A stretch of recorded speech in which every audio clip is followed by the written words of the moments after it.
where the mind is without fear and the head is held high, where knowledge is free.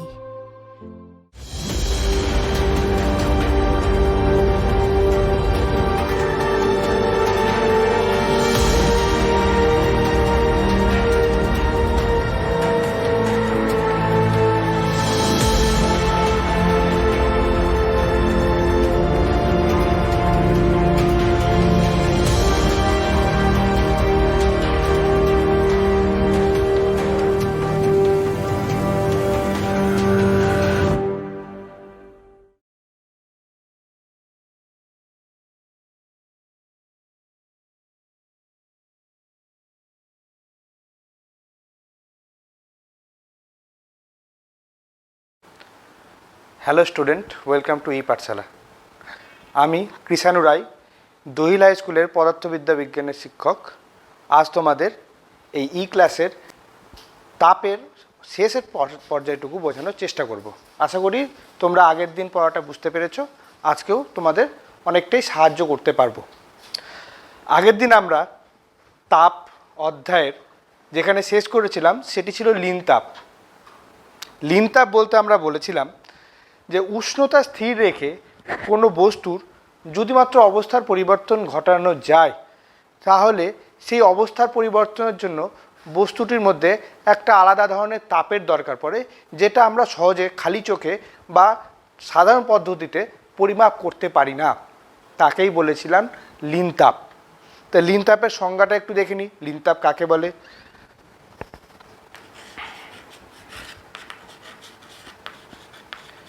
তো লীন তাপ বলতে বোঝায়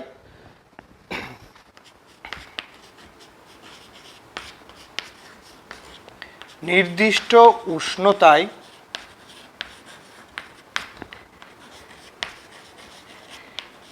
একক ভরের কোনো পদার্থের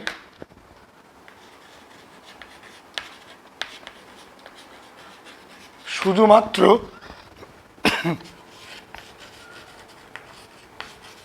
অবস্থার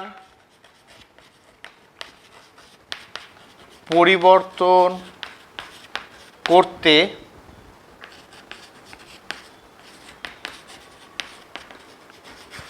প্রয়োজনীয়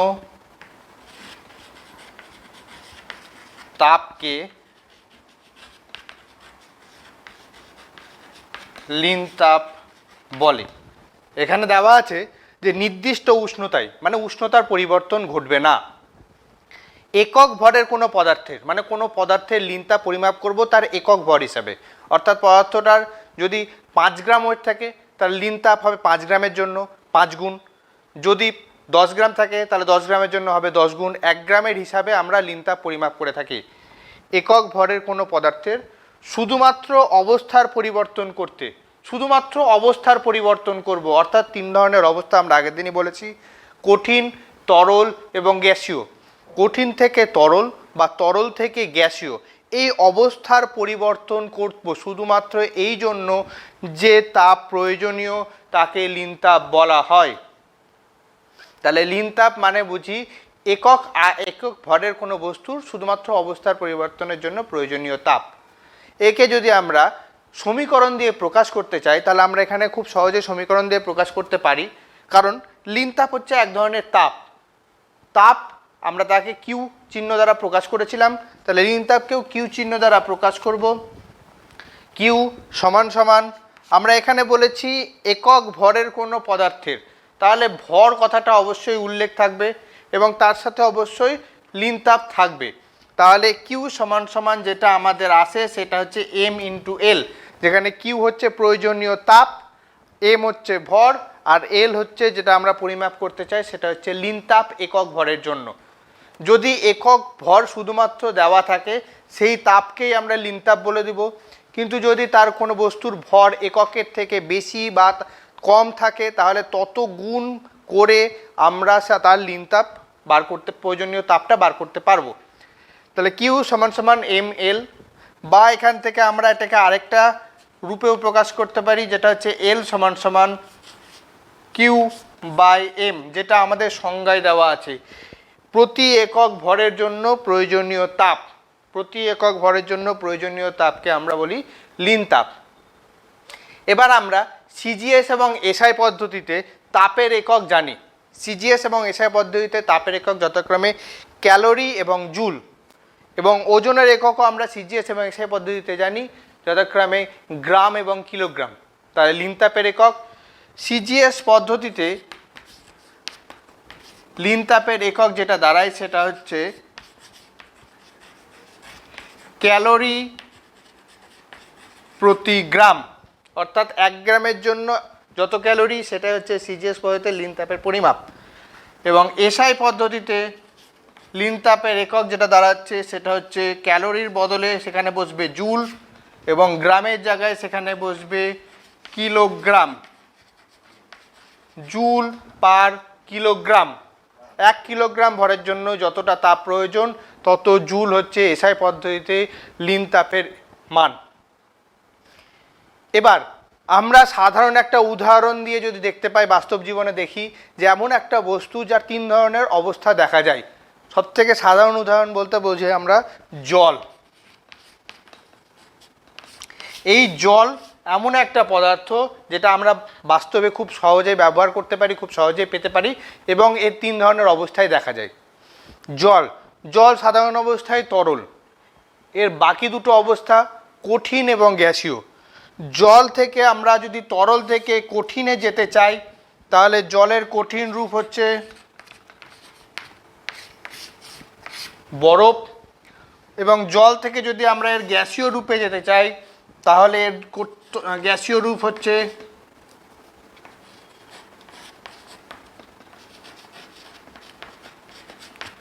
জলীয় বাষ্প। তাহলে জল তরল অবস্থা, তার থেকে আমরা কঠিন অর্থাৎ বরফ এবং গ্যাসীয় অর্থাৎ জলীয় বাষ্পে যেতে পারি। আমরা যদি সাধারণ উদাহরণ হিসেবে বলতে পারি যে একটা তরল পদার্থ, সেখান থেকে আমরা কঠিন এবং গ্যাসীয় 2 ধরনের অবস্থায় যেতে চাই। তাহলে কঠিন থেকে তরল বা তরল থেকে কঠিন যেতে গেলে যেই অবস্থার পরিবর্তনের জন্য যেই তাপের প্রয়োজন তাকেই বলছি লিন তাপ, এবং তরল থেকে গ্যাসীয় বা গ্যাসীয় থেকে তরল শুধুমাত্র অবস্থার পরিবর্তনের জন্য যে লিন তাপের প্রয়োজন তাকেই বলি লিন তাপ। এবার এই লিন তাপকে আমরা মোট 4 ভাগে ভাগ করতে পারি, কারণ অবস্থার পরিবর্তনের ক্ষেত্রে আমরা দেখতে পাচ্ছি যেমন জল থেকে বরফ অর্থাৎ তরল থেকে কঠিন হতে পারে তাপ ছেড়ে, একই রকম তাপ গ্রহণ করে বরফ থেকে জল বা কঠিন থেকে তরলও হতে পারে। তাহলে তরল থেকে কঠিন বা কঠিন থেকে তরল 2 ধরনের পরিবর্তনই সম্ভব। তাহলে এই 2 ধরনের পরিবর্তন অর্থাৎ 2 ধরনের অবস্থার পরিবর্তন ঘটছে। এই 2 ধরনের অবস্থার পরিবর্তনের জন্য 2 ধরনের লিন তাপের অস্তিত্ব পাওয়া যায়। একই রকমভাবে তরল থেকে গ্যাসীয় আবার গ্যাসীয় থেকে তরল 2 ধরনের অবস্থার পরিবর্তনই সম্ভব। তাহলে এখানে 2 ধরনের লিন তাপ পাওয়া যায়। যদিও আমরা যে দুটো লিন তাপের কথা বললাম, একটা হচ্ছে কঠিন থেকে তরলের রূপান্তর বা তরল থেকে কঠিনের রূপান্তর, দুটো ক্ষেত্রেই একই অবস্থার মাঝখানের রূপান্তর ঘটছে। সেই ক্ষেত্রে লিন তাপের পরিমাপ হয়তো সমান, কিন্তু তাদের নাম আলাদা আলাদাভাবে আমরা ভাগ করতে পারি। যেমন লিন তাপের শ্রেণীবিভাগ যদি আমরা করি তাহলে পাবো এইভাবে।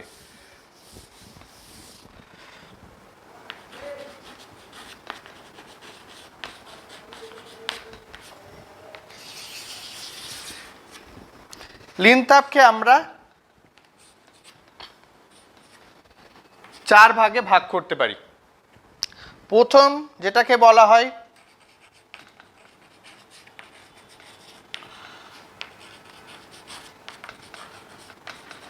গলনের লিন তাপ, দ্বিতীয় যেটা হয়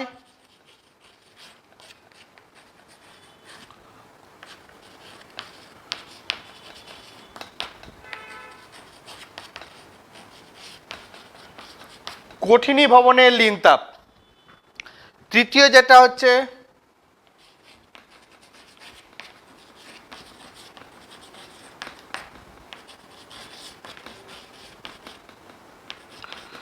ঘনীভবনের লিন তাপ।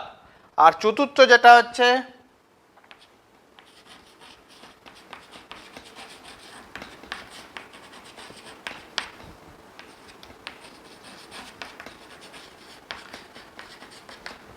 বাষ্পায়নের লিনতাপ।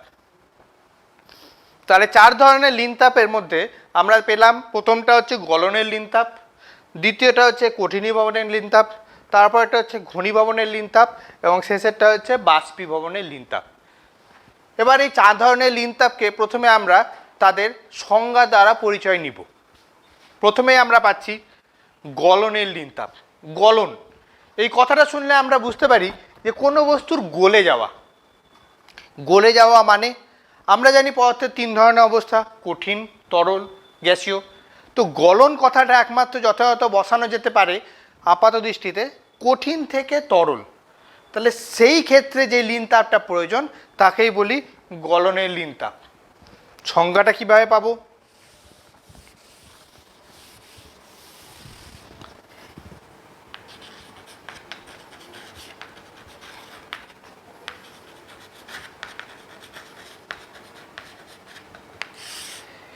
এইখানে একটা কথা আমাদের প্রথমেই উল্লেখ করতে হবে, প্রমাণ চাপে, অর্থাৎ আমি যেই চাপ নিয়ে কাজ করব বা পরিবেশে কাজ করছি সেই পরিবেশের চাপ প্রথমে যা ছিল পুরো পরীক্ষার দরুন সেই চাপটা একই থাকবে এবং সেটাকে প্রমাণ হিসাবে ধরতে হবে। কারণ আমরা এনটিপি কথাই জানি যে 1 অ্যাটমসফিয়ারিক চাপ বা 1 বায়ুমণ্ডলীয় চাপকে প্রমাণ চাপ বলি।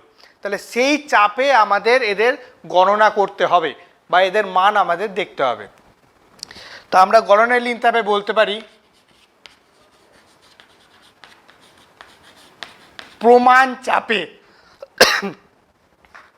তারপর আমরা জানি লিনতাপের ক্ষেত্রে অবশ্যই ভরের কথা উল্লেখ থাকবে এবং সেটি থাকবে একক। তাহলে প্রমাণ চাপে একক ভরের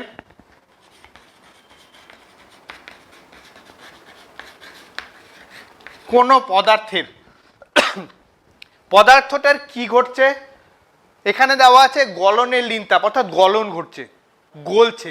তাহলে আমরা বলবো প্রমাণ চাপে একক ভরের কোনো পদার্থের গলনের জন্য প্রয়োজনীয় তাপ বা গলনের জন্য প্রয়োজনীয় উষ্ণতা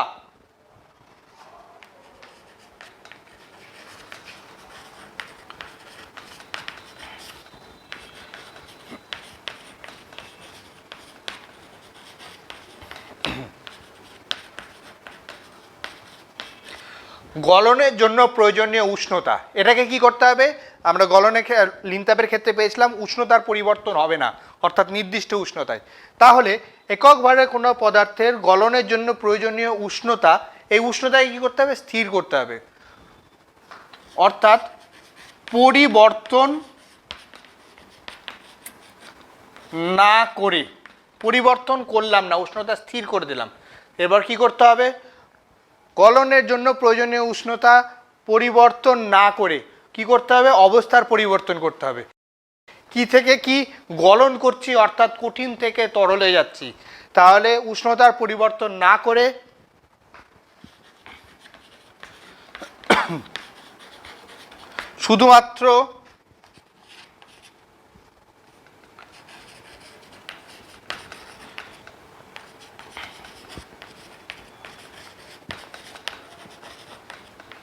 শুধুমাত্র অবস্থার পরিবর্তনের জন্য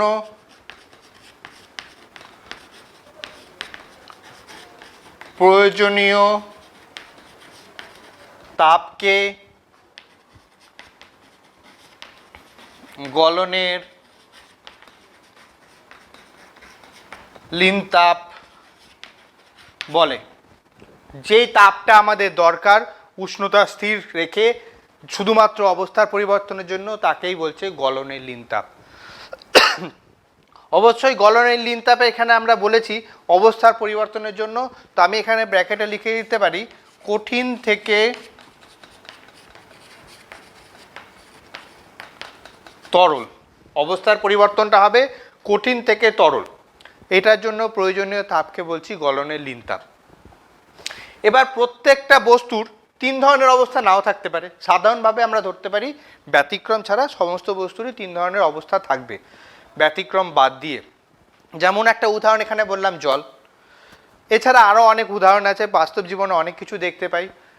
সেই সব উদাহরণের ক্ষেত্রে আমরা বলতে পারি যে কঠিনীভবন বা গলন দুজনের ক্ষেত্রে যে লিনতাপ প্রয়োজন, সেই দুটো যেহেতু একই অবস্থার মাঝখানের রূপান্তর, তাদের ক্ষেত্রে লিনতাপের পরিমাণও সমান। সেই লিনতাপের মানটা কি? সিজিএস এবং এসআই পদ্ধতি, দুই পদ্ধতিতে আমাদের লিনতাপের পরিমাপ করা যেতে পারে। সিজিএস পদ্ধতিতে লিনতাপের একক দেখলাম ক্যালোরি পার গ্রাম, এসআই পদ্ধতিতে তার পরিমাপ দেখলাম জুল পার কিলোগ্রাম। সিজিএস পদ্ধতিতে কঠিনীভবন বা গলনের জন্য প্রয়োজনীয় লিনতাপের মান 80 ক্যালোরি পার গ্রাম, অর্থাৎ 1 গ্রাম বস্তুর অবস্থার পরিবর্তনের জন্য, অবস্থার পরিবর্তন অবশ্যই কঠিন থেকে তরল বা তরল থেকে কঠিনের অবস্থার পরিবর্তনের জন্য যে প্রয়োজনীয় লিনতাপ সেটা হচ্ছে 80 ক্যালোরি প্রতি গ্রাম। একই রকম এসআই পদ্ধতিতে এই লিনতাপের মান 2.36 into 10⁵ joule per kilogram. SI পদ্ধতিতে 1 কিলোগ্রাম কোনো বস্তুর উষ্ণতা, সাধারণত জলের ক্ষেত্রে বলতে পারি 1 কিলোগ্রাম জলের উষ্ণতা, জলের শুধুমাত্র অবস্থার পরিবর্তন করার জন্য উষ্ণতা অপরিবর্তিত রেখে শুধুমাত্র কঠিন থেকে তরল বা তরল থেকে কঠিন হওয়ার জন্য যে লিনতাপের প্রয়োজন সেটা হচ্ছে 2.36 ইন্টু 10⁵ জুল। এবার এই গলনের লিনতাপ এইটাকে যদি আমি একটা ছোট লেখচিত্রের মাধ্যমে প্রকাশ করতে চাই, তাহলে সেটা আমার কাছে হয়তো আরেকটু ক্লিয়ার হবে। তো আমরা জানি বস্তুর উষ্ণতা যত বেশি বাড়ে, তাপমাত্রা যত বেশি বাড়বে, উষ্ণতা তত বেশি বাড়বে এবং তার অবস্থার পরিবর্তন তত ঘটতে থাকবে। তো আমরা দেখতে পারি যে একটা বস্তুকে যদি আমরা তাপ দিই বা তাপ বের করে নিই, যদি বস্তুটাকে তাপ দিই তাহলে কি হবে? তার আয়তন পরিবর্তন হচ্ছে। আয়তন পরিবর্তন হচ্ছে মানে যদি জলকে তাপ দিই তাহলে সেটা বাষ্প হবে, আবার বরফকে যদি তাপ দিই তাহলে সেটা জল হবে। তা আমরা এখানে প্রথমেই পড়েছি গলন। গলন বলতে কঠিন থেকে তরল, তাহলে কঠিন থেকে তরল যখন হচ্ছে তখন তাপ বাড়ছে। তাপ বাড়ে কিভাবে? প্রথম থেকে তাপ আমরা যতটা দিব, যত সময় যাবে তত তাপের পরিমাণ তত বাড়বে। তাহলে প্রথমে আমরা তাপ প্রয়োগ করছি। তাপ প্রয়োগ করার ফলে কি হবে? যত সময় যাবে তাপের পরিমাণটা তত, তাপমাত্রা তত বাড়বে। তাহলে আমি এখানে যে লেখচিত্রটা আঁকবো সেটা হচ্ছে সময়ের সাথে তাপমাত্রার, সময় এক্স অক্ষে, তাপমাত্রা ওয়াই অক্ষে। কোনো একটা বস্তুর যত তাপ দেওয়া শুরু করা হলো, সময় যত বাড়ছে সেই বস্তুটার তাপমাত্রা তত বাড়ছে। আস্তে আস্তে বাড়তে বাড়তে এক সময় গিয়ে দেখা যাবে বস্তুটার মধ্যে তাপমাত্রা আর বাড়ছে না, কিন্তু বস্তুটার মধ্যে অবস্থার পরিবর্তন ঘটছে। যে অবস্থার পরিবর্তনটা ঘটছে সেটাই হচ্ছে আমাদের এইখানে দেখানোর বিষয়, সেটা হচ্ছে গলন। সেই গলনের অবস্থা, গলন ঘটছে সেই জিনিসটা আমরা দেখাবো কিভাবে। একটা বস্তু মানে আমি একটা বরফের টুকরো সাধারণ অবস্থায় রেখে দিলাম। বরফের টুকরোর বা যে কোনো বস্তুর একটা নির্দিষ্ট তাপমাত্রা থাকে, সেটা নিজস্ব তাপমাত্রা। বরফের অবশ্যই মাইনাসে থাকে। বরফ বাদ দিয়ে যে কোনো পদার্থকে যদি আমি, কঠিন পদার্থকে যদি আমি পরিবেশে রেখে দিই তাহলে তার সাধারণ তাপমাত্রা হচ্ছে পরিবেশের তাপমাত্রা, সেটা অবশ্যই 0 থেকে বেশি। তাহলে একটা বস্তুর তাপমাত্রা পৃথিবীতে রাখা আছে যে কোনো জায়গায়, তার তাপমাত্রা হচ্ছে 0 থেকে বেশি। তাহলে আমাদের প্রাথমিক তাপমাত্রা হবে 0 থেকে একটু বেশি, এখান থেকে শুরু করব। এবার এই বস্তুটার মধ্যে তাপ দিচ্ছি, যত সময় বাড়ছে তার তাপমাত্রা আস্তে আস্তে বাড়তে থাকবে। কত দূর বাড়বে? তত দূর বাড়বে যত দূরে না এই বস্তুটি যদি কঠিন অবস্থায় থাকে তাহলে সেটি তরল অবস্থায় রূপান্তরিত হতে শুরু করবে। যত তাপমাত্রা বাড়ানোর চেষ্টা করব এই সময়টুকু, যতক্ষণ না তার অবস্থার পরিবর্তন পুরোপুরি ঘটছে ততক্ষণ তার তাপমাত্রা স্থির হয়ে যাবে। যেই সেটা পুরোপুরিভাবে রূপান্তরিত হয়ে যাবে অন্য অবস্থায়, তার তাপমাত্রা যদি আমি চাই তাপ যত বেশি দিব তার তাপমাত্রা আবার আস্তে আস্তে বাড়তে শুরু করবে। অর্থাৎ প্রত্যেকটা বস্তুর একটা নির্দিষ্ট তাপমাত্রা থাকে, যেই তাপমাত্রা পেতে গেলে আমাদের কিছু সময় অতিবাহিত করতে হয়, অবশ্যই কিছু সময় যাবে, এবং সেই তাপমাত্রায় গিয়ে বস্তুটার তাপমাত্রা কিছুক্ষণ স্থির হয়ে যাবে এবং সেই সময়টুকুটায় সে বস্তুটার মধ্যে কঠিন অবস্থা থেকে তরল অবস্থায় রূপান্তর ঘটবে। আমি ধরে নিলাম যে বস্তুটা আমি এখানে নিয়েছি সেই বস্তুটা সর্বাধিক তাপমাত্রা এই জায়গায় দেওয়া আছে, মানে অবস্থার পরিবর্তনের সর্বাধিক তাপমাত্রা এখানে দেওয়া আছে, এবং বস্তুটার প্রাথমিক তাপমাত্রা হচ্ছে এই জায়গায় দেওয়া আছে। বস্তুটি হচ্ছে কঠিন। আমি বস্তুটার মধ্যে তাপ দেওয়া শুরু করলাম, মানে সময় শুরু হলো। সময় শুরু হবার সাথে সাথে তার তাপমাত্রা আস্তে আস্তে বাড়লো। তাপমাত্রা বাড়ার পর দেখা যাবে বস্তুটার তাপমাত্রা সর্বোচ্চ পৌঁছে গেছে এই সময়ের মাঝখানে। এবার এই সময় থেকে কিছু সময় পর্যন্ত এই বস্তুটার মধ্যে তাপমাত্রা নির্দিষ্ট থাকবে। এই সময় অবধি তাপমাত্রা নির্দিষ্ট আছে। এরপর যদি সময় আরও বেশি সময় ধরে তাপ দিই তাহলে দেখা যাবে তাপমাত্রা আবার বাড়তে শুরু করেছে। এবার কি লক্ষ্য করা যাবে যে প্রথমে যে তাপ বস্তুটা নিয়েছিলাম সেটি যদি কঠিন বস্তু হয় তাহলে নির্দিষ্ট সময় অন্তর যখন তার তাপমাত্রা সর্বাধিক হয়ে গেছে, সেই সর্বাধিক তাপমাত্রা হওয়ার পর যে তাপমাত্রা স্থির হয়ে গেছে সেই সময়টুকুতে বস্তুটির দুই ধরনের অবস্থায় বর্তমান আছে, একটি হচ্ছে কঠিন আর একটি হচ্ছে তরল। এবার কঠিন এবং তরল দু ধরনের অবস্থা একসাথে বর্তমান, তার মানে হচ্ছে বস্তুটির মধ্যে রূপান্তর ঘটছে, অবস্থার পরিবর্তন ঘটছে। এই সময় তাপমাত্রার কোনো পরিবর্তন ঘটবে না। অবস্থার পরিবর্তনের জন্য যেই তাপ লেগেছে সেটা হচ্ছে লীন তাপ। এই সময় আমাদের লীন তাপ বর্তমান। এবার আমি আরও সময় ধরে তাপ দিচ্ছি, তার ফলে দেখা যাবে বস্তুটা সম্পূর্ণরূপে কঠিন থেকে তরলে রূপান্তরিত হয়ে গেছে এবং তার তাপমাত্রা আস্তে আস্তে আবার বৃদ্ধি পেতে শুরু করেছে। তাহলে যেইটুকু সময় আমাদের তাপমাত্রা স্থির ছিল সেইটুকু সময় অবস্থার পরিবর্তন ঘটেছে, আর এইটুকু সময়কে আমরা লীন তাপ পরিমাপের জন্য বেছে নিব। যেহেতু এখানে কঠিন থেকে তরল হয়েছে একে বলবো গলনের লীন তাপ। দ্বিতীয় যেই লীন তাপের কথা আমরা বলেছিলাম সেটা ছিল কঠিনীভবনের লীন তাপ।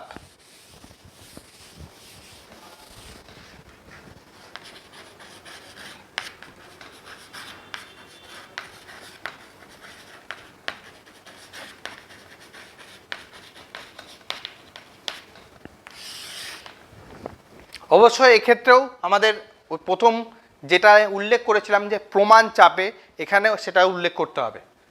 এবার আমাদের দেখতে হবে কঠিনীভবনের লীন তাপ। কঠিনীভবন বলতে আমাদের মাথায় হঠাৎ করে চলে আসে কঠিন হওয়া। কঠিন হওয়া অর্থাৎ পদার্থের তিন ধরনের অবস্থা। আমি এখানে প্রথম দু ধরনের অবস্থার কথা উল্লেখ করেছি আগের ক্ষেত্রে।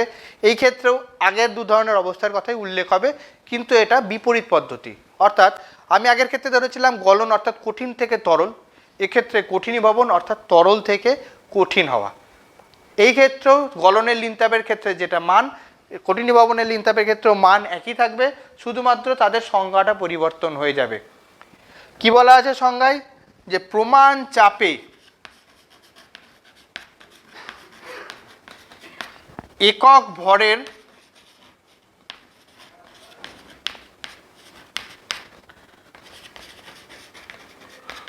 কোনো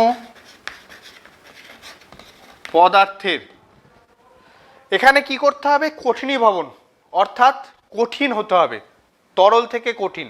তাহলে কঠিনীভবনকে বলা হয় তার হিমাঙ্কের উষ্ণতা, অর্থাৎ হিমকরণ, তরল থেকে কঠিন হিমকরণের উষ্ণতা। তাহলে বলতে পারি প্রমাণ চাপে একক ভরের কোনো পদার্থের হিমাঙ্কের উষ্ণতা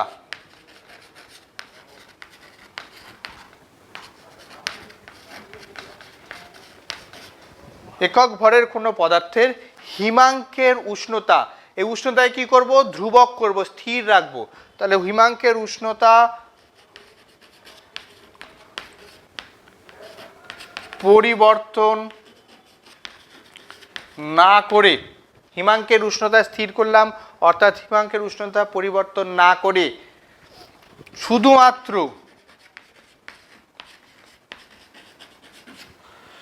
অবস্থার পরিবর্তন যদি আমি ভালোভাবে উল্লেখ করে দিই, এক্ষেত্রে অবস্থার পরিবর্তন হচ্ছে তরল থেকে কঠিন, তাহলে সেটাই লিখি শুধুমাত্র তরল অবস্থা থেকে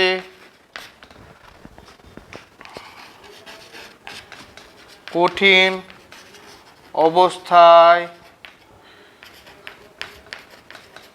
রূপান্তরের জন্য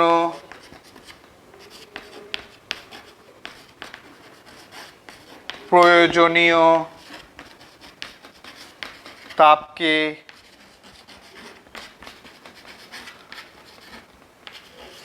কঠিনীভবনের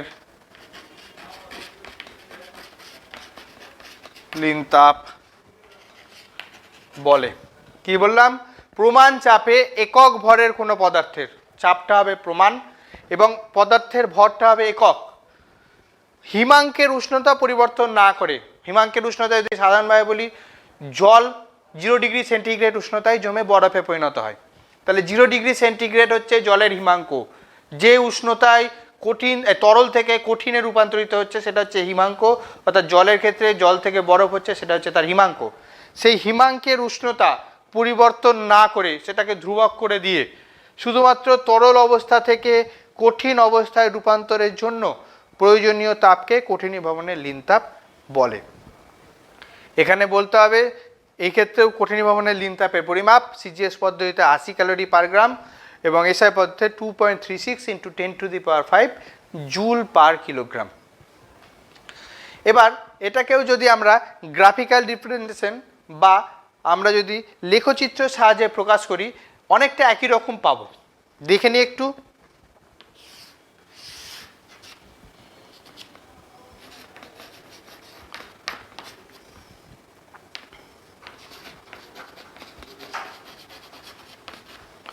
সময় এবং তাপমাত্রার গ্রাফিক্যাল রিপ্রেজেন্টেশন।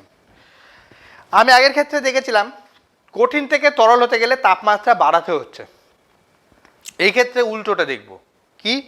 আমি যাচ্ছি তরল থেকে কঠিন যেতে গেলে আমাদের তাপ নিষ্কাশন বা বের করে নিতে হয়, তাপ কমাতে হয়। অর্থাৎ জল থেকে বরফ করতে গেলে অবশ্যই ঠান্ডা করতে হবে, অর্থাৎ তাপকে কমাতে হবে। তাহলে এই ক্ষেত্রে তাপমাত্রা আস্তে আস্তে কমবে। তাপমাত্রা কমবে কখন? যখন আমরা তরল থেকে কঠিনের দিকে যাব। যে অবস্থায় দুজনের মধ্যে রূপান্তর ঘটবে সে অবস্থায় তাদের মাঝখানের তাপমাত্রা ধ্রুবক থাকবে এবং যখনই সেটি তরল থেকে কঠিনে রূপান্তরিত হয়ে গেল তখন তার তাপমাত্রা আরও কমে যাবে। অর্থাৎ আগেকার চিত্রের তুলনায় এটা হবে অনেকটা একই, শুধুমাত্র আগেরটা ছিল উষ্ণতার বৃদ্ধি, এটা হচ্ছে উষ্ণতার হ্রাস। অর্থাৎ কোনো বস্তুর তাপমাত্রা আমি ধরে নিলাম প্রাথমিক তাপমাত্রা এরকম এই জায়গায় তরল, তার আস্তে আস্তে তাপমাত্রা হ্রাস করা হলো। তার তাপমাত্রা হ্রাস করতে করতে একসময় গিয়ে দেখা গেল তার তাপমাত্রা সর্বনিম্ন হলো এই অবস্থায়। এই সময়টা দেখে নিলাম। কিছু সময় ধরে তার তাপমাত্রা ধ্রুবক থাকলো, এরপর তার তাপমাত্রা আবার কমতে শুরু করলো। তাহলে প্রথম অবস্থায় বস্তুটা ছিল তরল, মাঝখানের সময় সে ছিল তরল এবং কঠিন, এবং শেষের অবস্থায় যেটি তাপমাত্রা আবার কমছে সেটা হচ্ছে কঠিন।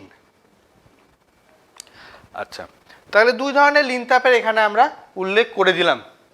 তৃতীয় লিনতাপ যেটা ছিল বাষ্পীভবনের জন্য প্রয়োজনীয় লিনতাপ কি? আমরা এখানে প্রথম দুটোতে পেলাম কঠিনীভবন এবং গলন, অর্থাৎ তরল থেকে কঠিন এবং কঠিন থেকে তরল।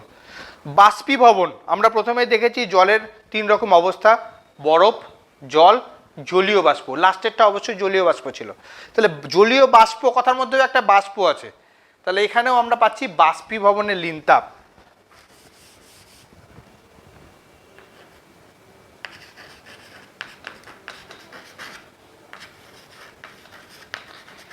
বাষ্পীভবনের লিনতাপ, সেখানেও একটা বাষ্প কথাটা উল্লেখ আছে। তাহলে বাষ্প কখন হচ্ছে? যখন সেটি জল থেকে গ্যাসীয় পদার্থ হচ্ছে বা জলীয় বাষ্প হচ্ছে, বা সাধারণ কথায় বলতে পারি তরল থেকে গ্যাসীয় পদার্থে রূপান্তরিত হচ্ছে। তাহলে তরল থেকে গ্যাসীয় পদার্থে রূপান্তরিত হওয়ার জন্য যে লীন তাপের প্রয়োজন তাকে আমরা বলবো বাষ্পীভবনের লীন তাপ। সেখানে অবশ্যই প্রমাণ চাপ উল্লেখ থাকবে, একক ভরের কোনো পদার্থের এটা উল্লেখ থাকবে, উষ্ণতা পরিবর্তন না করে কোন জায়গার উষ্ণতা, আমরা জলকে ফুটিয়ে বাষ্প করি, তাহলে জল যে তাপমাত্রায় ফুটে তাকে সেই উষ্ণতাকে বলা হয় স্ফুটনাঙ্ক। তাহলে সেই স্ফুটনাঙ্ক বা তাপমাত্রাকে স্থির করতে হবে। তাহলে আমরা এখানে বলতে পারি প্রমাণ চাপে একক ভরের কোনো পদার্থের স্ফুটনাঙ্কের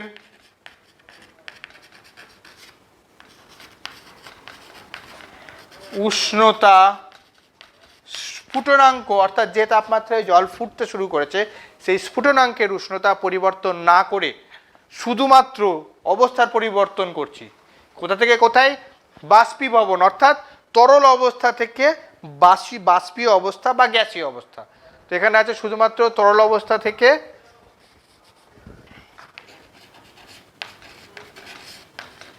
গ্যাসীয় অবস্থার রূপান্তরের জন্য প্রয়োজনীয় তাপকে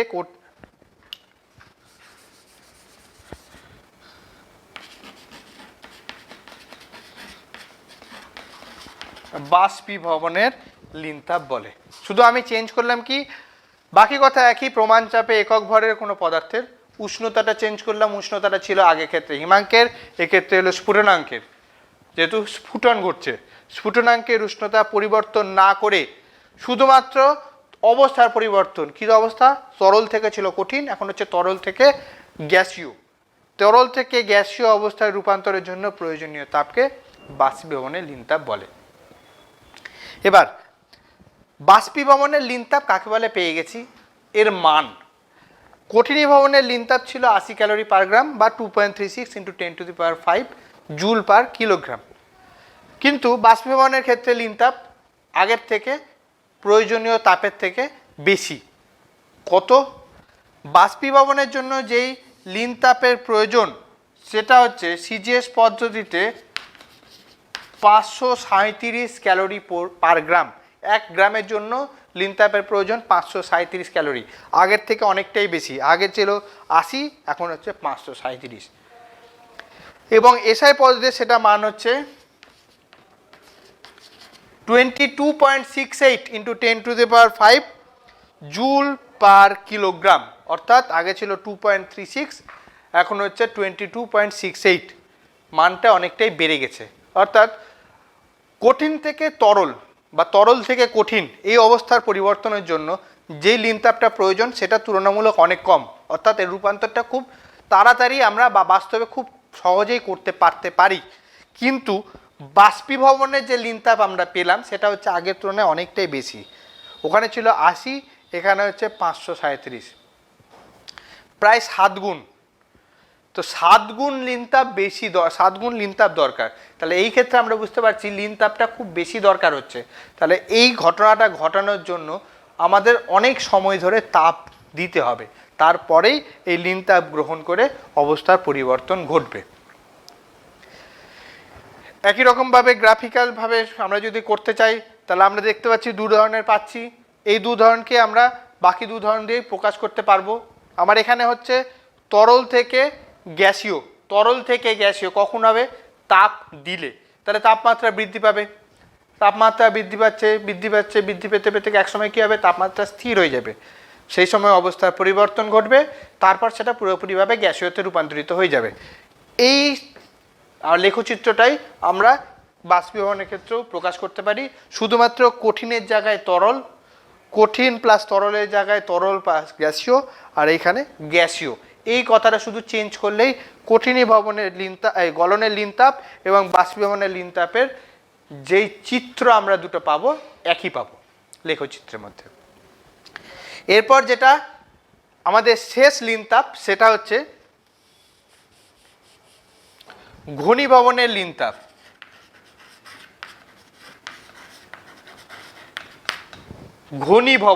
ঘনীভবন মানে ঘন হওয়া। ঘনীভবন অ্যাপ্রোপ্রিয়েটভাবে সেট হবে তখনই যদি সেটা গ্যাসীয় অবস্থা থেকে তরল অবস্থায় আসে, তাহলে অবশ্যই অবস্থার পরিবর্তন ঘটছে গ্যাসীয় থেকে তরল। তাহলে এই ক্ষেত্রেও প্রমাণ চাপে একক ভরের কোনো পদার্থের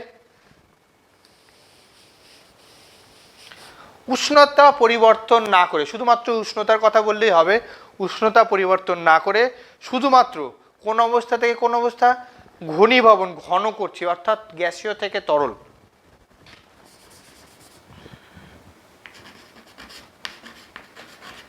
গ্যাসীয় অবস্থা থেকে তরল অবস্থা রূপান্তরের জন্য প্রয়োজনীয় তাপকে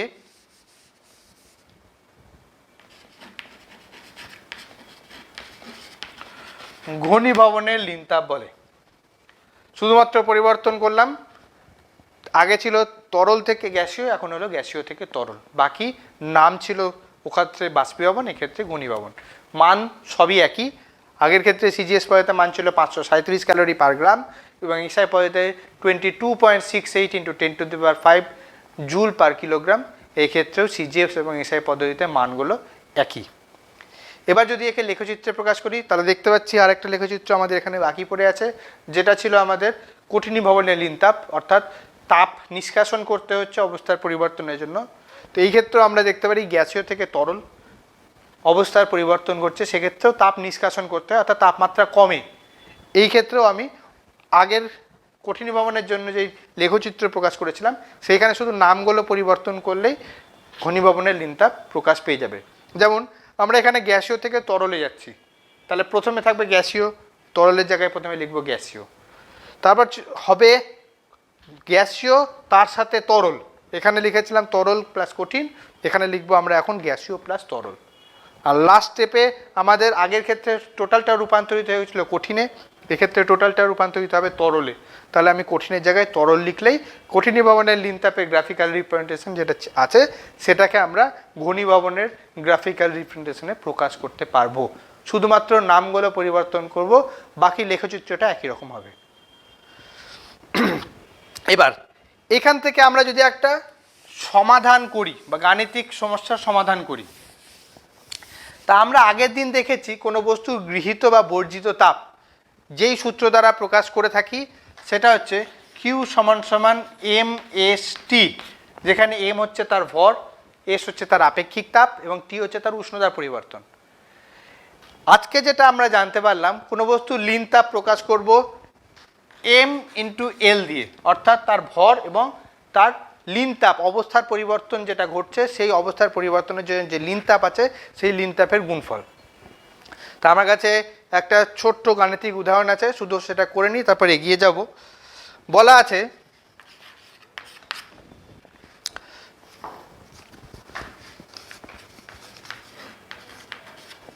-10°C উষ্ণতায়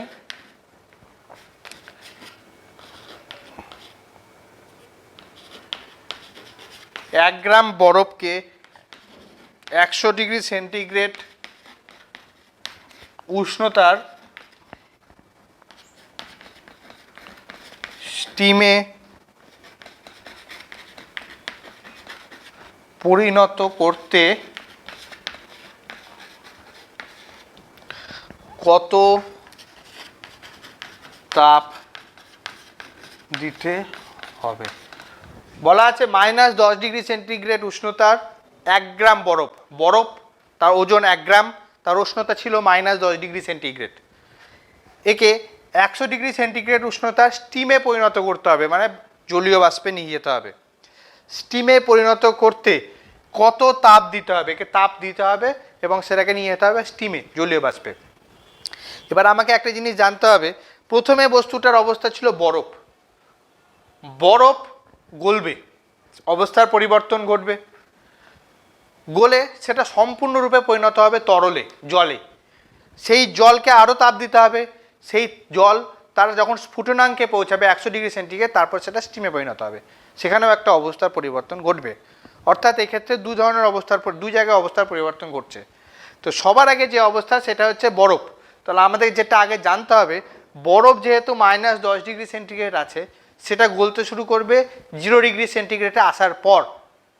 তো 0°C আসার আগে বরফ শুধুমাত্র তাপ গ্রহণ করবে এবং সেই তাপ গ্রহণ কতটা করছে সেটা জানার জন্য যে সূত্রটা সেটা হচ্ছে Q = mST। আমাদের যেটা জানতে হয় যে যেহেতু বরফ বলেছে, আমরা জলের ক্ষেত্রে আপেক্ষিক তাপের মান ধরেছিলাম 1, বরফের ক্ষেত্রে এই আপেক্ষিক তাপের মান যেটা হবে সেটা হচ্ছে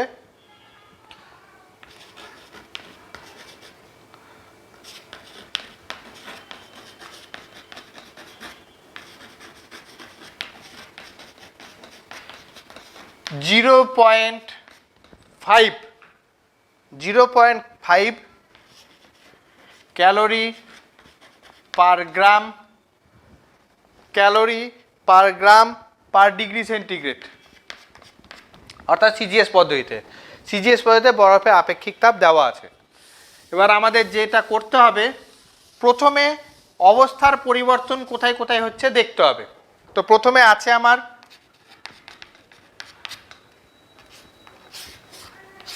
-10 ডিগ্রি সেন্টিগ্রেডের বরফ।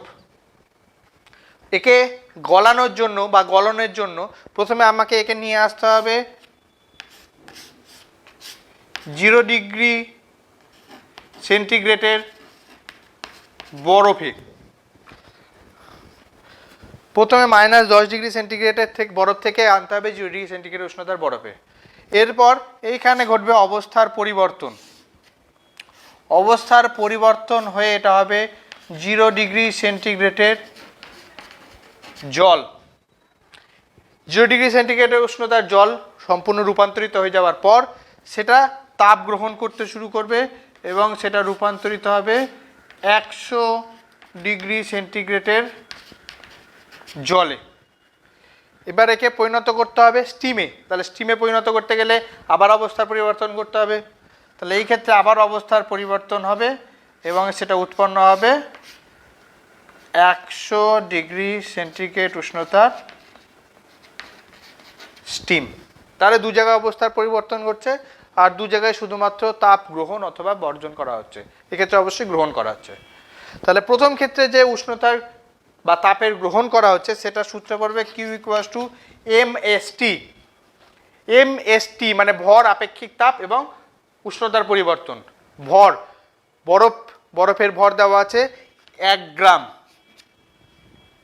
তার সাথে গুণ হচ্ছে আপেক্ষিক তাপ, বরফের আপেক্ষিক তাপ 0.5, আর তার সাথে গুণ হচ্ছে উষ্ণতার পরিবর্তন, অর্থাৎ বরফের উষ্ণতা ছিল -10, সেখান থেকে হলো 0, মানে তার উষ্ণতা 10 ডিগ্রি বাড়ানো হলো। তাহলে উষ্ণতার পরিবর্তন হচ্ছে 10। তিনটাকে গুণ করলে আমরা পাবো 10 আর 0.5কে গুণ করলে 5, 5 × 1 মানে 5 ক্যালোরি। তাহলে -10 ডিগ্রি সেন্টিগ্রেড উষ্ণতার বরফ থেকে 0 ডিগ্রি সেন্টিগ্রেড উষ্ণতার বরফে পরিণত হতে যে তাপটা লাগলো সেটা হচ্ছে 5 ক্যালোরি। এবার বরফের রূপান্তর ঘটছে জলে, অর্থাৎ এখানে আসবে লিন তাপ। লিন তাপের সূত্র ml। এক্ষেত্রে বরফের ভর 1 গ্রাম, তার সাথে বরফের গলনের লিন তাপ আমরা আগের ক্ষেত্রে পড়েছি সেটা হচ্ছে 80 ক্যালোরি প্রতি গ্রাম, মানে 1 গ্রামের জন্য 80। তাহলে এখানে 1 গ্রামই আছে, তাহলে 80 ক্যালোরি লাগবে। তাহলে এখানকার লিন তাপ হলো 80 ক্যালোরি। এবার জল থেকে 0 ডিগ্রি সেন্টিগ্রেড উষ্ণতার জল থেকে 100 ডিগ্রি সেন্টিগ্রেড উষ্ণতার জল, অর্থাৎ শুধুমাত্র তাপের গ্রহণ, সেটা সূত্র mst। জল 1 গ্রাম বরফ থেকে 1 গ্রাম জল, তাহলে 1 গ্রাম জল অর্থাৎ ওজন হচ্ছে 1 গ্রাম। তার সাথে আপেক্ষিক তাপ S, জলের আপেক্ষিক তাপ 1, এবং তার সাথে উষ্ণতার পরিবর্তন অর্থাৎ 0 ডিগ্রি সেন্টিগ্রেড উষ্ণতার জল থেকে 100 ডিগ্রি সেন্টিগ্রেড উষ্ণতার জল, অর্থাৎ উষ্ণতার পরিবর্তন হচ্ছে 100। তাহলে এর সাথে গুণ হবে 100। তাহলে এখান থেকে আমরা পাচ্ছি 100 ক্যালোরি। আবার দেখছি যে 100 ডিগ্রি সেন্টিগ্রেড উষ্ণতার জল থেকে 100 ডিগ্রি সেন্টিগ্রেড উষ্ণতার স্টিম বা জলীয় বাষ্প, অর্থাৎ সেক্ষেত্রে আমরা অবস্থার পরিবর্তন আবার লক্ষ্য করতে পারছি। এবং এই ক্ষেত্রে অবস্থার পরিবর্তনের জন্য যেটা লিন তাপ দরকার সেটা হচ্ছে 537 ক্যালোরি। তাহলে ওজন গুণিত লিন তাপ, শুধুমাত্র অবস্থার পরিবর্তন, তাহলে ওজন গুণিত লিন তাপ। ওজন প্রত্যেক ক্ষেত্রে ছিল 1, তাহলে এই ক্ষেত্রেও 1, এবং লিন তাপ হচ্ছে 537 ক্যালোরি। তাহলে মোট দরকার 537 ক্যালোরি। তাহলে আমরা এখানে অনেকগুলো তাপ পেলাম, প্রথমে 5, তারপরে 80, তারপরে 100, তারপর 537। এই 4টা লিন তাপ বা 4টা তাপ যদি যোগ করে দিই তাহলে আমাদের পেয়ে যাব যে পরিণত করতে কত তাপ দিতে হবে, কত তাপ দিতে হবে সেই তাপটা আমরা এখানে যোগ করলে পেয়ে যাব। তাহলে আমরা সেটা করছি। অতএব মোট তাপ প্রয়োজন সবথেকে বড় 537, তারপরে 100, তারপরে 80, তারপরে 5। তাহলে যোগ করলে 537 আর 100 যোগ করলে 637, 637 আর 80 যোগ করলে 717, 717 আর 5 722, যোগ করে নিই আরেকবার। 5 7 5 12, 8 3 11, 12, 2 হাতের 1, 5 6 7, 722 ক্যালোরি। এতটা তাপ প্রয়োজন -10 ডিগ্রি সেন্টিগ্রেড উষ্ণতার বরফ থেকে, 1 গ্রাম বরফ থেকে সেটাকে স্টিমে পরিণত করার জন্য। এবার লিনতাপ আমাদের এখানে এইটুকুটাই আছে। এরপর যেটা আমাদের জানতে হবে সেটা হচ্ছে বাষ্প। আমরা জানি জল বাষ্পে পরিণত হয়। এবার সেটা বাদ দিয়ে যদি আমি একটা বদ্ধ পাত্রে জল রেখে দিই, সেই জলটা বদ্ধ পাত্রে অর্ধেকটা পরিপূর্ণ আছে, বাকি অংশ বায়ু দ্বারা ভর্তি, পাত্রটা বন্ধ। এবার পাত্রটাকে কিছুক্ষণ খোলা জায়গায় রেখে দেওয়া হলো, কি ঘটবে? দেখা যাবে সেই পাত্রের মধ্যে যে জলটা আছে সেই জলটা পারিপার্শ্বিক কোনো পরিবেশ থেকে তাপ সংগ্রহ অবশ্যই করবে, এবং তাপ সংগ্রহ করার পর সেই তরলের উপরিতল থেকে বাষ্পভবন বা বাষ্পায়ন ঘটতে থাকবে। বাষ্পায়ন ঘটতে থাকবে তার মানে তরলের উপরিতল থেকে জলটি ছোট ছোট বিন্দুর মতো বাষ্পে পরিণত হয়ে উপরের দিকে উঠে আসবে। পাত্রটি আছে বদ্ধ, অর্থাৎ চারদিকে বাঁধা, উপর ঢাকনাও বন্ধ। তাহলে সেই বাষ্পটা উপর দিকে যখন বেরিয়ে আসবে তখন সেটি পাত্র থেকে বেরাতে পারবে না, সেটি গিয়ে পাত্রের কোনো একটা অংশে গিয়ে ধাক্কা লাগবে। যখনই সে কোনো একটা অংশে ধাক্কা লাগবে তখন সেটা ধাক্কা লাগার পর আবার আস্তে আস্তে নিচে নেমে আসবে, এবং নিচে নেমে এসে জলতলের সংস্পর্শে এসে সেটা আবার জলে রূপান্তরিত হয়ে যাবে। এবার ওই জলকণাটা বা বাষ্পটা যখন জলে রূপান্তরিত হয়ে গেল, সেটা বাদ দিয়ে সেটার জায়গা দখল করার জন্য ওই জলের উপরিতল থেকে আবার একটা জলীয় বাষ্প উপরে উঠে এলো। এইভাবে যখন জলকণা বাষ্পে রূপান্তরিত হচ্ছে, সেটি পাত্রের দেওয়ালে ধাক্কা লেগে সেটা আবার নিচে এসে জলতলের সংস্পর্শে এসে জলে রূপান্তরিত হয়ে যাচ্ছে। এইভাবে যখন পাত্রের অর্ধেক অংশ জল এবং অর্ধেক অংশ যখন এই জলীয় বাষ্প দ্বারা পরিপূর্ণ থাকবে, সেটাকেই বলা হয় সম্পৃক্ত বাষ্প। মানে কোনো পদার্থ বা কোনো পদার্থ সর্বাধিক যতটা বাষ্প ধারণ করতে পারে, তার ধারণ ক্ষমতা অনুযায়ী সে সর্বাধিক জলীয় বাষ্প যদি সে যতটা ধরে রাখতে পারে ততটা জলীয় বাষ্প যদি তার মধ্যে উপস্থিত থাকে, তাকে বলবে সম্পৃক্ত বাষ্প। এবার তার বিপরীত অবশ্যই আছে, তার বিপরীত হচ্ছে অসম্পৃক্ত বাষ্প। কি অসম্পৃক্ত বাষ্প?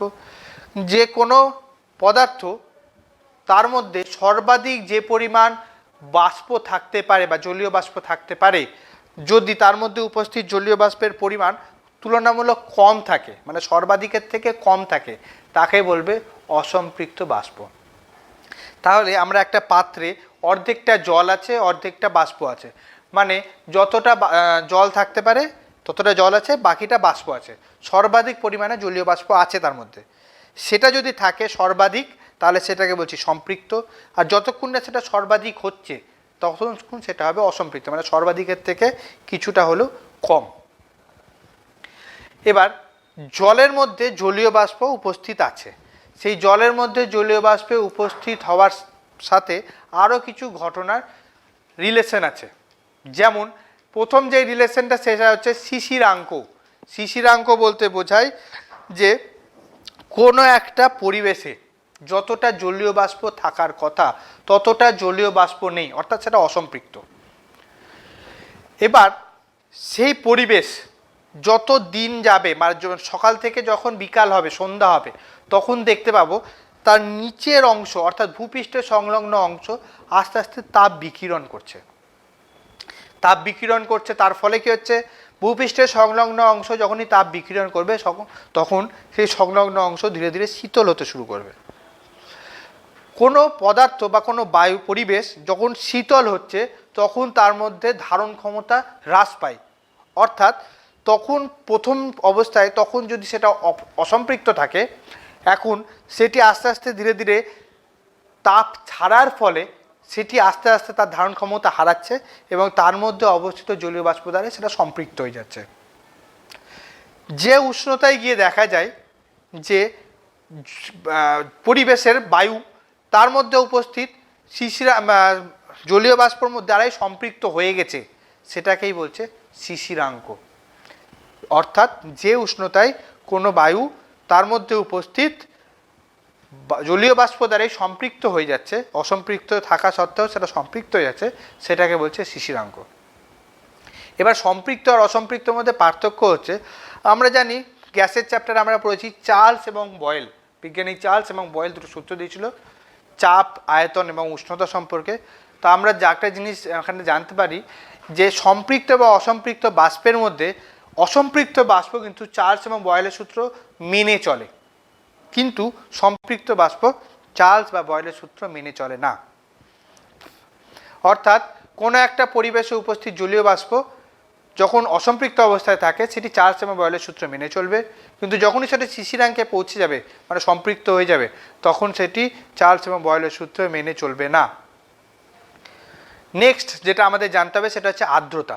আমরা জানি শীত আর গ্রীষ্ম দুটো মেন আমাদের দুটো ওয়েদার বা দুটো ঋতু। যে দুটো ঋতুর মধ্যে আমরা পার্থক্য কীভাবে বুঝতে পারি, যে বাতাসে জলীয় বাষ্পের পরিমাণ যদি বেশি থাকে তাহলে বাতাসটা কেমন ভেজা ভেজা মনে হয়, কেমন স্যাঁতস্যাঁতে মনে হয়, তখন বলা হয় বাতাসে জলীয় বাষ্পের পরিমাণ যদি বেশি থাকে তার মানে বলা হয় সেখানকার আর্দ্রতা বেশি। এবং বাতাসে জলীয় বাষ্পের পরিমাণ যদি কম হয় তাহলে কেমন গরম গরম লাগে, তখন বলা হয় বাতাসে জলীয় বাষ্পের পরিমাণ কম অর্থাৎ আর্দ্রতা কম। তো আর্দ্রতা বেশি এবং আর্দ্রতা কম কীভাবে বুঝতে পারবো, জলীয় বাষ্পের পরিমাণ বেশি বর্ষাকালে বাতাসে জলীয় বাষ্পের পরিমাণ বেশি থাকে, আর্দ্রতা বেশি থাকে, এবং গ্রীষ্মকালে জলীয় বাষ্পের পরিমাণ কম থাকে, আর্দ্রতা কম থাকে। এরপর যেটা আমাদের জানতে হবে সেটা হচ্ছে কুয়াশা এবং শিশির দুটোর মধ্যে মিল আছে অনেকটাই। কীভাবে মিল, যে আমরা একটু আগেই পড়লাম শিশিরাঙ্ক, যে বাতাসের যে জলকণাগুলো আছে বা পুকুর নদী সমস্ত কিছুর উপরের পৃষ্ঠ থেকে জলগুলো তাপ গ্রহণ করে বিন্দু বিন্দু জলকণার মতো জলীয় বাষ্পে উপরে উঠে যায়, এবং সেই জলীয় বাষ্পগুলো পরিবেশে উপস্থিত থাকার ফলে সেটি বাতাসকে সম্পৃক্ত করতে পারে না।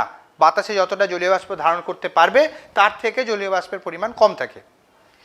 এবার শরৎকাল এবং শীতকালে জলীয় বাষ্পের পরিমাণ যা থাকে সেটা দ্বারাই বায়ু সম্পৃক্ত হয়ে যায়। কারণ কি, কারণ হচ্ছে ভূপৃষ্ঠ সংলগ্ন অংশ শীতল থাকে, তার ফলে সেই জায়গাটা শীতল থাকার ফলে সেইখানকার অংশটার মধ্যে বাতাসের ধারণ ক্ষমতা কমে যায়, ফলে সেই জায়গায় যেই জলীয় বাষ্প থাকে সেটা সেখান থেকে সম্পৃক্ত করে দেয়। তার ফলে কী হয়, সেই সম্পৃক্ত হওয়ার পরেও দেখা যায় উষ্ণতা আরও কমে যাচ্ছে। তখন কি হবে, সম্পৃক্ত হওয়ার পর যদি উষ্ণতা আরও কমে যায় তখন সে দেখা যাবে সেইখানকার জলকণা যে জলীয় বাষ্পগুলো আছে সেটা জলকণার আকারে বিন্দু বিন্দুভাবে জমা হতে শুরু করবে। শরৎকালে শীতকালে দেখা যায় যে ভূপৃষ্ঠের সামান্য ওপরের অংশে সেই অংশের বাতাসের উষ্ণতা এতটাই কমে যায় তার ধারণ ক্ষমতা অনেকটাই কমে যায়, তার ফলে সেটি সম্পৃক্ত হওয়ার পরও তার উষ্ণতা আরও কমলে সেখানে জলবিন্দুর মতো কিছু জলীয় বাষ্প বিন্দু বিন্দুভাবে জমা হয়, একেই বলছে শিশির। এছাড়া অন্য সময় যদি কুয়াশার কথায় আসি, যে ভূপৃষ্ঠের সংলগ্ন কিছু অংশ বাদ দিয়েও তার থেকে আরও কিছু দূর উপর পর্যন্ত যদি বাতাসের ধারণ ক্ষমতা কমে যায় অর্থাৎ শীতল হয়ে যায় তাহলে সেখানকার জলীয় বাষ্প দ্বারা সেটা সম্পৃক্ত হয়ে যায়, এবং সেই জলীয় বাষ্পগুলো জলকণাগুলো বিন্দু বিন্দু সব ধূলিকণাকে আশ্রয় করে বিন্দু বিন্দু জলকণায় পরিণত হয়ে পরিবেশে ভাসতে থাকে, একেই বলা হয় কুয়াশা। এছাড়া আমাদের যেটা জানতে হবে সেটা হচ্ছে জলের ব্যতিক্রান্ত প্রসারণ। আমরা জানি যে কোনো পদার্থকে যদি তাপ দেওয়া হয় তাহলে সেই পদার্থের আয়তন বৃদ্ধি পায়।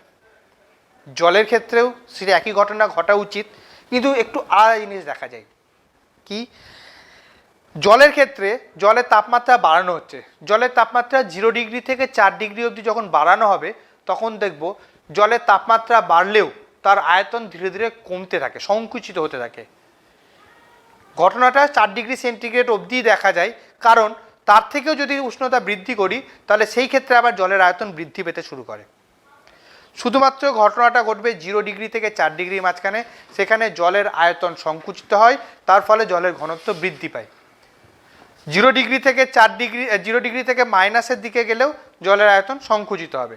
শুধুমাত্র ব্যতিক্রম ঘটনা দেখা যায় 0 ডিগ্রি থেকে 4 ডিগ্রির মাঝখানে। এই ঘটনাটাকে বলা হয় জলের ব্যতিক্রান্ত প্রসারণ। জলের আয়তন সংকুচিত হবে এবং জলের ঘনত্ব বৃদ্ধি পাবে, একে বলা হয় জলের ব্যতিক্রান্ত প্রসারণ। একে কাজে লাগিয়ে আমাদের সুবিধা কি হয়? শীত প্রধান দেশে জলজ প্রাণীরা জলের নিচে বেঁচে থাকতে পারে। জলের ঘনত্ব যখন 4 ডিগ্রি সেন্টিগ্রেড উষ্ণতায় পৌঁছে যায় তখন তার ঘনত্ব হয়ে যায় সর্বাধিক, অর্থাৎ সেটি সবথেকে ভারী। যখনই সেটি 4 ডিগ্রি সেন্টিগ্রেড উষ্ণতায় পৌঁছে যায় সেই অংশের জল সবসময় নিচে এসে জমা হয়ে যায় এবং তার উপরের অংশের জলগুলো ক্রমাগত শীতল হতে হতে বরফ হয়ে যায়। কিন্তু নিচে যে 4 ডিগ্রি সেন্টিগ্রেড উষ্ণতার জল সেটি জল থেকে যায় এবং সেই অংশে কোনো বিভিন্ন শীত প্রধান দেশে বিভিন্ন জলজ প্রাণীরা সেই 4 ডিগ্রি সেন্টিগ্রেড উষ্ণতার যে জল স্তর আছে সেই স্তরে স্বাভাবিকভাবে বেঁচে থাকতে পারে।